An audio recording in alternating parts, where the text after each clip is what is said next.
Hello, today I got here EATON ETR4-70-A timer with many functions like on delay, off delay, flashing and so on. It got 2 relays inside and 3 switches to program them. We can see by the manual how many functions it got.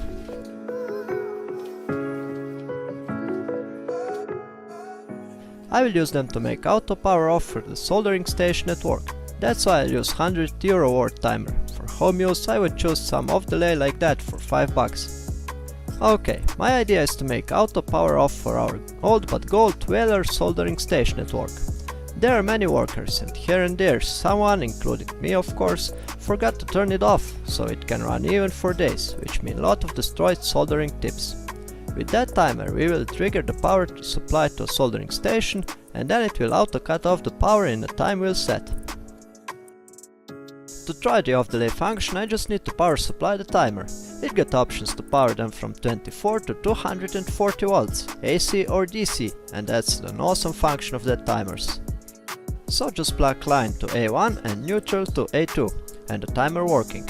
Then set the function. I need off delay, so I set selective switch to 12. But when I powered the timer nothing happened on that function, because I need to trigger them to turn on the relay and start counting. So I need another wire from B12 terminal to A1, in my case 240 volt line. When I trigger it, the relay instantly turn on and count down to set the time to turn off the relay. Yep, that easy it is. And here on front we also got 3 LEDs which show us the power supply and status of each relay.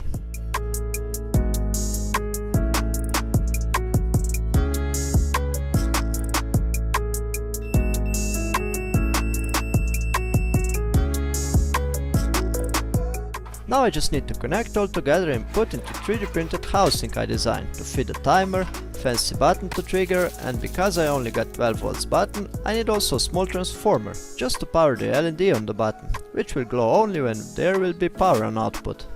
Beside of housing I also printed the cover and holder to hook everything under the shelf. Timer fits great into housing, but designed too small place for transformer, but here in front will be enough space for them. And the last component is button, which come here on the front. For output I'll use Euro power supply cable, which fit into soldering station. For input I'll use basic AC cable. I could use another relay as the main switch, but the timer can handle 3 amp current, which will be enough for dual 80 watt soldering station. Okay, now just need to connect all together as shown that simple scheme.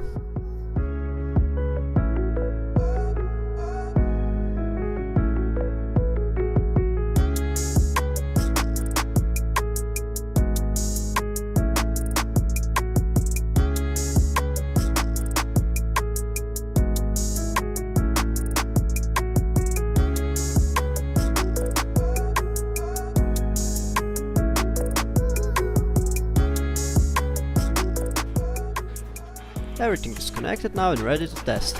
Here I got 2 cables, one for the input and other for output. From A1 I got line bridged to terminal 15, which supplied the relay, and same line going also through the button to B1 terminal to trigger the timer. On terminal 18, which is relay output, I got connected wire for the output and line to supply the transformer in my case. So when there will be output, the LED on the button will glow. All neutral lines are connected to A2 terminal and ground is just connected from input to output, and that's it. After I connect the button it's ready to test. When I plug to AC, timer instantly got power supply, and when we push the button we got power on output for the time we set it.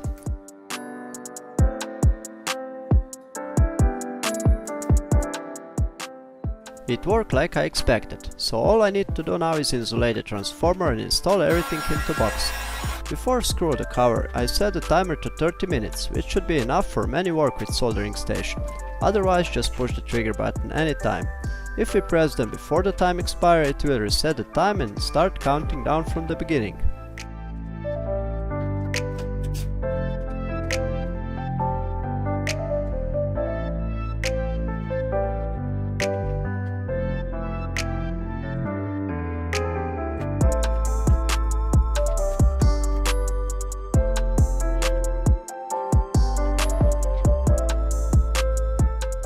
that's pretty much it about that afternoon project. I'm sure it saved us a lot of soldering tips.